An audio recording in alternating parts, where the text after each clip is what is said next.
Баршаңызға сәлем достар, менің каналыма қош келдіңіз. Мен сіздерге бүгін жетістікке жету жолындағы кеңестер айтатын боламын. Видеоны соңына дейін қарап, лайк басуды ұмытпаңыз. Жетістікке жету неден басталады? Әлемдегі ең атақты бизнесмен, миллиардер Уоррен Баффет ержелене сүйенсек, ең бірінші тұлғаның өзінен басталады. Яғни, өз-өзіңді өзгертуден, жетілдіруден. Ең бірінші өз-өзіңізді инвестициялауыңыз керек. Күнделікті өзіңмен жұмыс жасау. Мінезіңнен теріс жақтарын, әлсіз жақтарын өзгерту. Әркімнің өз қолында.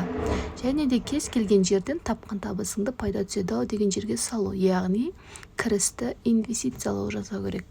Екінші әдет ол жоқ деп айтып үйреніңіз. Сіз жоқ деп айтпасаңыз, өзіңіздің уақытыңызды толық игерете жұмыста істей алмайсыз. Үшінші кеңес ол өзгеге ұқсаудан аулақ болыңыз.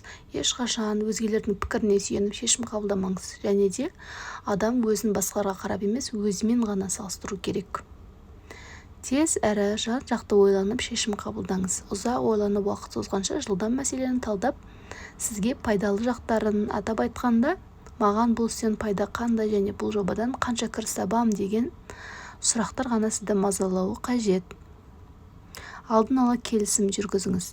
Кез келген жұмысты бастамас бұрын төлемі жайлы қаражат мәселесін келіскеніңіз абзал. Әйтпесе сізді алдап соғып кету қаупі бар. Ұсақ түйек назардан тыс қалмасын. Үнемдеу арқылы көп нәрсеге қол жеткізе аласыз. Келесі кеңес өз есебіңізден өмір сүріңіз. Ешкімнен қарыз алмаған абзал. Әсіресе кредит әлі ешкімде байтқан емес. Кез келген жұмысты, жобаны өз қаражатыңызбен бастағаныңыз дұрыс. Әрдайым бір беткей болу. Тіпті аз қаражатпен айтқанынан қайтпайтын бір беткейлік талпыныс үлкен нәтиже берері сөзсіз. Дер кезінде ойыннан шыға білу. Сізге пайдасыз жұмыстардан, тіпті артқа сүйрейтін жағдайлардан шыға білу керек. Жетістікке жеткіңіз келсе, бұл нағыз керек әдет болып табылады. Тәуекелге бару. Бұл жетістікке жеткен бармау жағдайларын бағалай біліңіз. Жан-жақта болып жатқан нәрселерге мұқият көңіл бөліңіз. Көп нәрсеге қол жеткізуге мүмкіндік бар. Сіз үшін жетістік деген не? Соны ойланыңыз. Ешқашан жетістігіңізді ақшамен бағаламаңыз. Жетістікке жету ол көп адамдардың сені сыйлауы мен бағалауы, құрметтеуі. Ол адамдардың сенімі мен махаббатына ие болу. Қаншалықты адамдардың сеніміне ие болсаңыз, соншалықты жетістікке жеткеніңіз.